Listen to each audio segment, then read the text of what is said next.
나를 지으신 주님 내 안에 계셔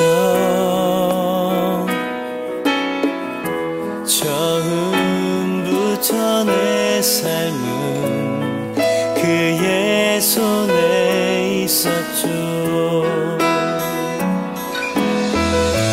내 이름 아시죠.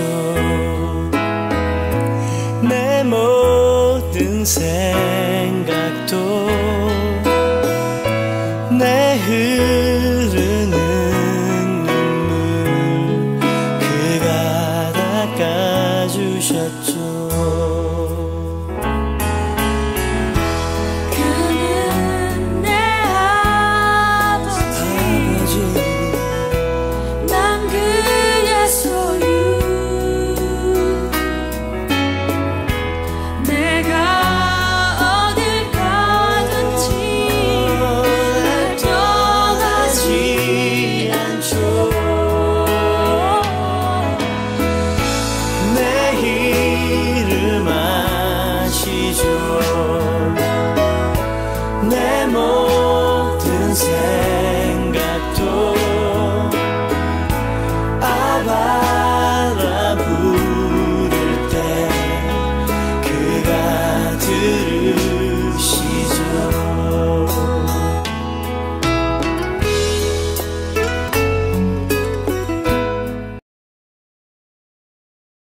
전도사님과 함께 들을 하나님의 말씀 제목 큰 목소리로 읽어볼게요. 하나님이 사울을 왕으로 세우셨어요. 저번 주에 만났던 이 친구 기억하나요? 그래요. 바로 사무엘이에요. 사무엘은 어려서부터 하나님의 성전에서 하나님의 말씀을 배우며 살았어요. 그래서 하나님께서는 엘리의 두 아들이 아닌 사무엘에게 하나님의 계획을 다 알려주었죠. 시간이 많이 지나고 이스라엘 백성들에게 하나님의 말씀을 전해주던 사무엘도 이제 할아버지가 되었어요. 그래서 사무엘을 이어 하나님의 말씀을 따라 이스라엘을 도와줄 사람이 필요했어요. 어느 날 이스라엘 백성들이 사무엘을 찾아와 이렇게 말했어요. 우리에게도 다른 나라처럼 우리를 위해 싸울 왕을 세워주세요. 이스라엘 사람들은요, 다른 나라들처럼 전쟁에 나가서 싸워 이길 왕을 원했어요. 다른 나라들처럼 강해지고 싶었던 거예요. 사실 이스라엘에는 이미 왕이 계셨어요. 친구들, 그 왕이 누구인지 아나요? 그래요.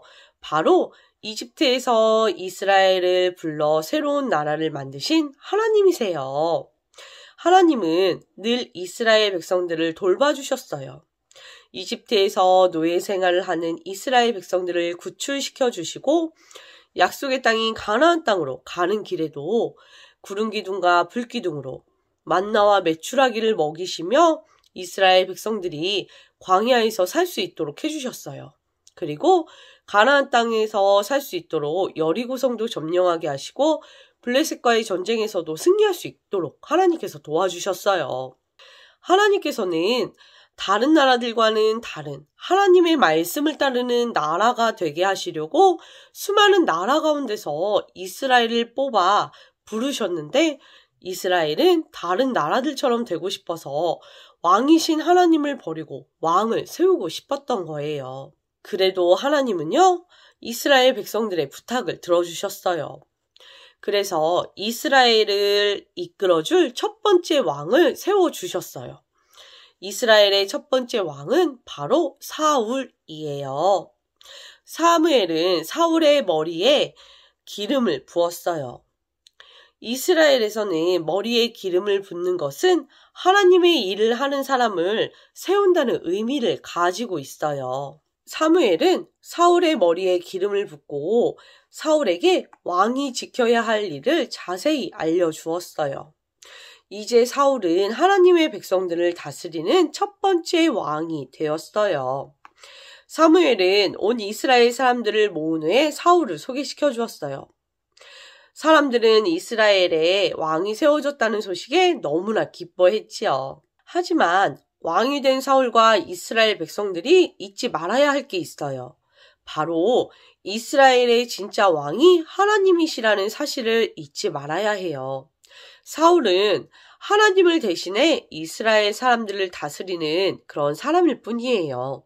그래서 자기 마음대로가 아니라 하나님의 말씀대로 이스라엘을 다스려야 해요.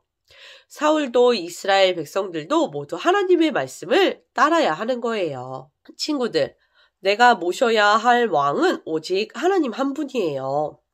하나님은 나와 늘 함께 하시고 나를 늘 지켜주시는 분이세요. 절대로 나를 떠나지 않으시는 분이세요. 그런데 친구들, 이스라엘 백성들은 늘 함께 해주신 하나님을 소중하게 여기지 않았어요. 우리 친구들은 하나님이 진짜 왕이시라는 것을 잊지 않고 이 사실을 늘 기억했으면 좋겠어요. 하나님의 자녀인 우리들은 하나님만을 왕으로 모셔야 해요. 하나님을 왕으로 모신다는 것은 하나님의 말씀을 따른다는 거예요. 내 마음대로 내가 하고 싶은 대로 하는 것이 아니라 하나님께서 말씀하신 대로 살아가는 거예요. 이번 주 큐티를 하면서 우리의 왕이신 하나님께서 주시는 말씀을 생각해보고 말씀대로 살아가도록 노력하는 한 주간이 되기를 바랍니다. 우리 이 시간 말씀을 기억하면서 전도사님과 함께 기도하도록 할게요. 왕이신 나의 하나님, 하나님만이 나의 왕이심을 기억하게 하시고 하나님의 말씀을 기억하고 그 말씀대로 순종하며 살아갈 수 있는 저희들이 될 수 있도록 도와주세요. 그래서 하나님의 자녀로서 하나님을 기쁘시게 하는 그런 아이들로 성장할 수 있도록 하나님께서 인도해 주세요. 예수님의 이름으로 기도드립니다. 아멘. 5월 암송 말씀입니다. 전도사님과 함께 암송해보는 시간 갖도록 하겠습니다. 모든 성경은 하나님의 감동으로 된 것으로 교훈과 책망과 바르게 함과 의로 교육하기에 유익하니 디모데후서 3장 16절 말씀. 아멘. 교육 목장 소식을 알려드립니다. 5월 큐티 잘 하고 있죠? 5월 매일매일 큐티로 하나님과 교제하는 친구들이 되기를 소망합니다. 가족들과 형제들과 혼자 큐티하는 사진을 전도사님께 사진으로 꼭 보내주세요. 예배 시간에 칭찬도 하고 예배실에 사진으로 게시도 할 예정입니다. 그리고 5월 큐티를 완주한 친구들은 칭찬 스티커판을 6월 첫 주에 꼭 가지고 와주세요. 6월 둘째 주에 시상식을 진행하도록 하겠습니다. 2022년도에도 우리 주일학교에서는요, 달란트 제도가 계속되고 있습니다. 출석 달란트, 공과 달란트, 정각 달란트, 참여 달란트, 큐티 달란트, 암송 달란트, 전도 달란트가 있습니다. 온라인으로 드리는 친구들도 전도사님과 문자로 소통하며 모두 받을 수 있어요. 열심히 모아서 달란트 시장에 참여하기를 바랍니다. 교육목장 예배는 온라인과 현장 예배가 함께 진행이 됩니다. 교회에 오지 못하는 친구들은 세움지구촌교회 교육목장 유튜브에서 주일 예배를 드린 후에 매일 성경과 큐티아이에 있는 주일 공과 활동을 진행해 주세요. 온라인 예배 후에 문제의 정답과 함께 공과 활동을 한 인증사진을 함께 보내주시면 달란트를 체크해서 넣어놓겠습니다. 교회에 나와 예배를 드릴 수 있는 친구들은 1층 교육관에서 예배가 진행됩니다. 교회에 올 때 매일 성경과 큐티아이를 가지고 와주세요. 그래야 공과 활동을 진행할 수가 있습니다. 오늘의 문제입니다. 하나님께서 세우신 이스라엘의 첫 번째 왕의 이름은 무엇일까요? 예배 후에 문제의 정답을 전도사님께 꼭 보내주세요. 친구들, 이 시간 주기도문으로 예배를 마치도록 하겠습니다. 우리 다음 주에 만날게요.